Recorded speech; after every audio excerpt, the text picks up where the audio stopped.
स्वागत है आपका अपने YouTube channel maths with Ashish sir में। आज हम अध्याय तो बहुपद के आंकिक प्रश्नों पर चर्चा करेंगे जो कि पिछले सत्रों में पूछे गए हैं। आपके सामने है पहला प्रश्न जो कि x का वर्ग ऋण 2x ऋण 8 के रूप में लिखा गया है। यहाँ हमें शून्य ज्ञात करना है और शून्य को और गुणांकों में सत्याधिक की जाँच करना है।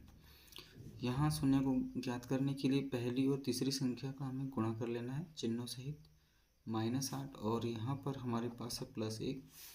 जैसे हम गुणा करेंगे तो हमें प्राप्त हो जाएगा -8। चूँकि माइनस में आ रहा है तो हमें यहाँ पर जो दोनों संख्याएं हैं वो अलग अलग चिन्हों में लेनी पड़ेगी, और बड़ी संख्या में हमें लेना पड़ेगा माइनस का चिन्ह और छोटी संख्या में लेना पड़ेगा प्लस का चिन्ह। यहाँ हम इसे तोड़ लेते हैं। x का वर्ग ऋण 4x धन 2x ऋण 8, यहाँ दो की कोष्टक बना लेंगे।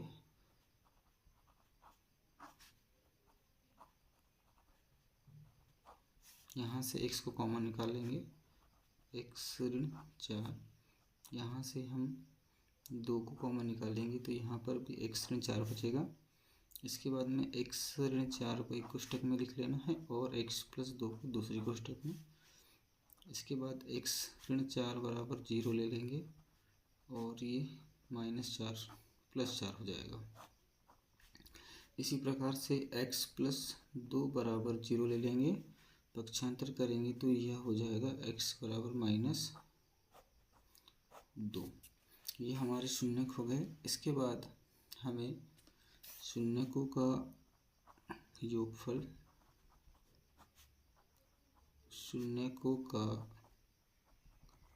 योगफल जो कि अल्फा धन बीटा बराबर -b/a होता है। अल्फा का मान 4 धन बीटा का मान -2, हल करने पर यह आ जाएगा +2। यहाँ पर माइनस है और b का मान हमारे पास में है -2 और a का मान है 1। यहाँ भी हल करेंगे तो माइनस का गुणा माइनस में करने पर प्लस हो जाएगा और यह आएगा हमारे पास +2। इस प्रकार से 2 बराबर 2, ये हो गया शून्यकों का योगफल। इसके बाद शून्यकों का गुणनफल अल्फा इंटू बीटा बराबर होता है c/, अल्फा का मान 4 इंटू बीटा का मान -2, और गुणा करेंगे तो ये हो जाएगा -8 बराबर c का मान हमारे पास में है -8 और a का मान 1 है। यहाँ इसे -8 बराबर -8। इस प्रकार से यहाँ पर शून्यकों और गुणांकों की सत्यता की जांच होती है। सेकंड प्रश्न है 6x का वर्ग ऋण 3 ऋण 7x। इसे पहले हम सही क्रम में लिख लेंगे। 6x का वर्ग ऋण 7x ऋण 3, यहाँ भी पहली और तीसरी संख्या का चिन्हों सहित हम गुणा करेंगे तो हमें प्राप्त हो जाएगा -18। चूँकि माइनस में आ रहा है मतलब हमें दोनों चिन्ह अलग अलग लेने होंगे, बड़ी संख्या में माइनस लेना पड़ेगा। तो ये हो जाएगा 6x का वर्ग ऋण 9x धन 2x ऋण 3, यहाँ 4 पद बन गए हैं। 6x का वर्ग ऋण 9x, इससे एक कोष्टक में लिख लेंगे, धन 2x ऋण 3, इसे दूसरी कोष्टक में। यहाँ से हमें 3 और x को कॉमन निकालेंगे तो यहाँ बच जाएगा 2x ऋण 3 धन, यहाँ से कोई कॉमन संख्या नहीं निकल रही है मतलब 1 निकालेंगे तो ये हो जाएगा 2x ऋण 3। इस प्रकार से 2x ऋण 3 एक कोष्टक में आ जाएगा और 3x धन 1 एक कोष्टक में आ गया। यहाँ पर 2x ऋण 3 बराबर 0 ले लेना है, पक्षांतर करेंगे -3 + 3 हो जाएगा और x बराबर हो जाएगा 3/2। ये हमारे पास पहला शून्यक निकल गया है। इसी प्रकार से 3x धन 1 बराबर 0 ले लेंगे, +1 पक्षांतर करने पर -1 हो जाएगा और x बराबर -1/3 हमें दूसरा शून्य प्राप्त हो जाएगा। अब इसके बाद हमें शून्यकों का योगफल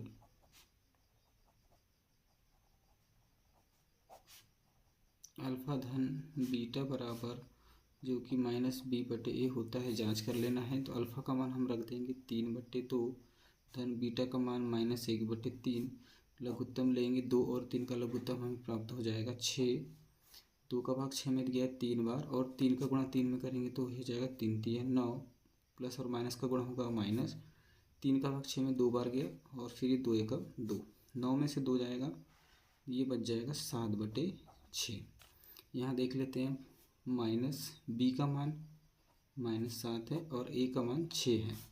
जब यहाँ इसे हम गुणा करेंगे, माइनस का गुणा माइनस में तो प्लस हो जाएगा, और ये हो जाएगा 7/6। तो यहाँ पर शून्यकों का योगफल आ गया 7/6 बराबर 7/6। इसी प्रकार से शून्यकों का गुणनफल अल्फ़ा इंटू बीटा बराबर होता है c/a। अल्फ़ा का मान हमने रख दिया 3/2 गुणा -1/3, बीटा का मान रख देंगे। c का मान हमारे पास में है -3 और a का मान है 6।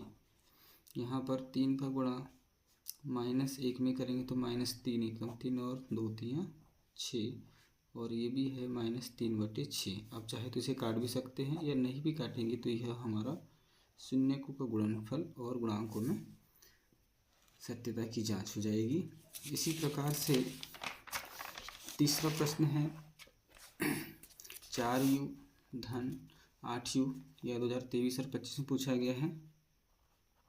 इसमें 4u का वर्ग धन 8u, यहाँ से 4u बाहर निकल जाएगा तो यहाँ बच गया u धन 2। इसके बाद 4u बराबर 0, अर्थात u बराबर 0 आ जाएगा, पहला शून्य। दूसरा u धन 2 बराबर 0 लेंगे, पक्षांतर करेंगे तो u बराबर -2, यह हमारा दूसरा शून्य हो जाएगा। यहाँ भी हमें शून्यकों का योगफल अल्फ़ा धन बीटा बराबर -b/a। अल्फ़ा का मान 0 है, धन बीटा का मान -2, यहाँ पर ये हमारे पास -2 आ गया, बराबर -b का मान हमारे पास में है 8 और a का मान है 4। भाग देंगे, 2 बार चला जाएगा। इस प्रकार से -2 बराबर -2, यह हो गया शून्यकों का योगफल। इसी प्रकार से शून्यकों का गुणनफल अल्फ़ा इंटू बीटा बराबर c/a। अल्फ़ा का मान 0 इंटू बीटा का मान -2 गुणा करेंगे तो 0 हो जाएगा। c का मान हमारे पास में 0 है, a का मान 4 है, मतलब यह भी 0 बराबर 0 हो जाएगा। इस प्रकार से यहाँ पर शून्यकों और गुणांकों में सत्यता की जांच हो जाएगी। इसी प्रकार चौथा प्रश्न है, यहाँ पर भी हम हल कर लेंगे। 3x का वर्ग ऋण x ऋण 4, यहाँ गुणा करेंगे तो ये हो जाएगा -12। -12 है, मतलब एक संख्या माइनस में एक संख्या प्लस में रहेगी। 3x का वर्ग ऋण 4x ले लेंगे, धन 3x ऋण 4, 4 में से 3 गया तो -1 बचेगा, और गुणा करने पर -12। यहाँ से 3x का वर्ग ऋण 4x एक कोष्टक में आ गया, धन 3x ऋण 4 एक कोष्टक में आया। यहाँ से x को बाहर निकाल लो, यहाँ बचेगा 3x ऋण 4, धन यहाँ से 3x ऋण 4 ऑलरेडी है, मतलब एक कॉमन निकाल लेंगे, 3x ऋण 4। इसके बाद में 3x ऋण 4 एक कोष्टक में और x + 1 दूसरी कोष्टक में, यहाँ पक्षांतर कर लेंगे। 3x ऋण 4 बराबर 0, ये हो गया 4, और x बराबर आ जाएगा 4/3, ये पहला शून्य हो जाएगा। उसी प्रकार से x + 1 बराबर 0, पक्षांतर करेंगे तो ये -1 दूसरा शून्य हो जाएगा।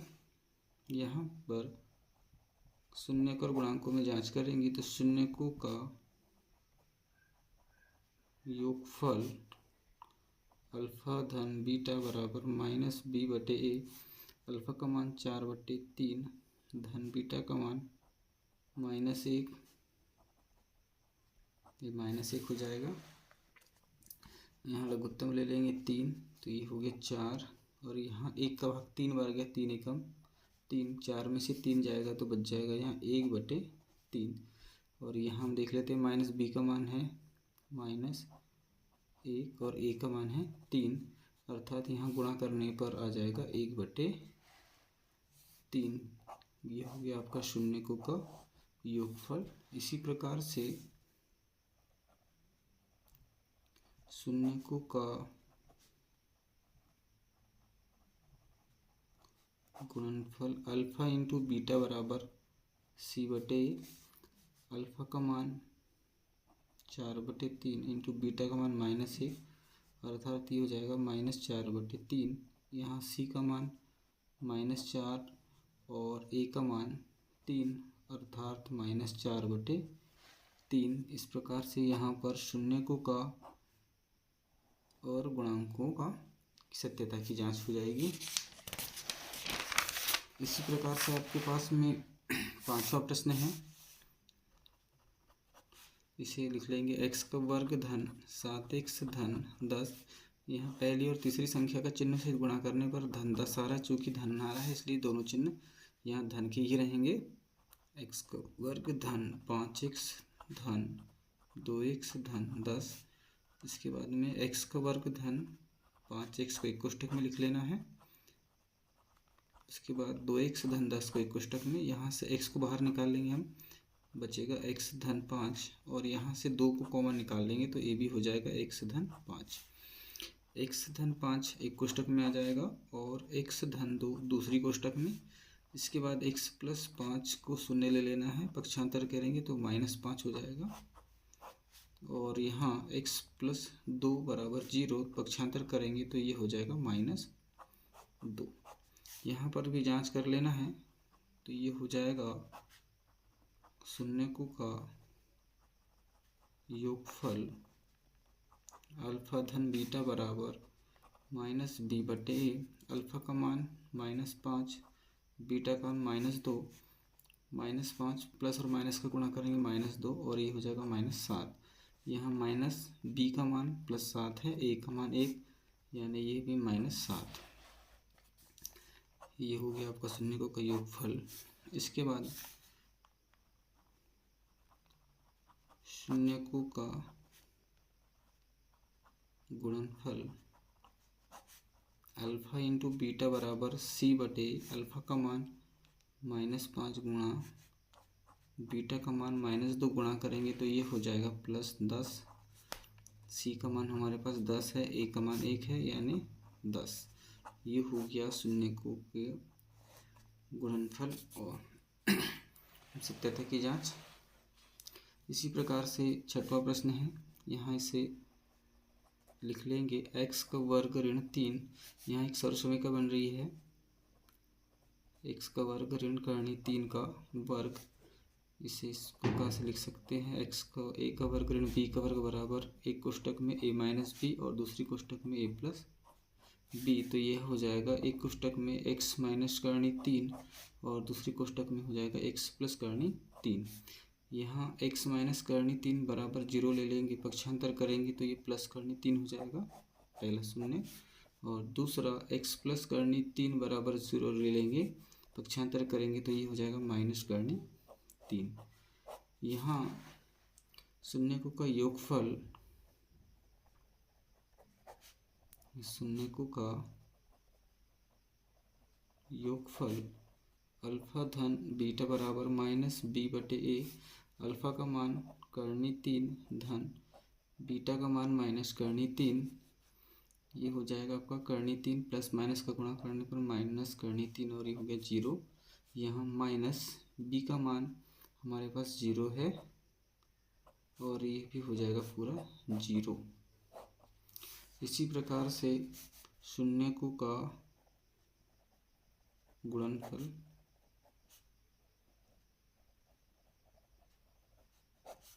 अल्फा इंटू बीटा बराबर c/a, अल्फा का मान हमारे पास में है करनी 3 इंटू माइनस करनी 3, सी का मान हमारे पास में है -3 और ए का मान 1 है। यहाँ जब गुणा करेंगे तो ये हो जाएगा -3 और ये भी हो गया -3। इस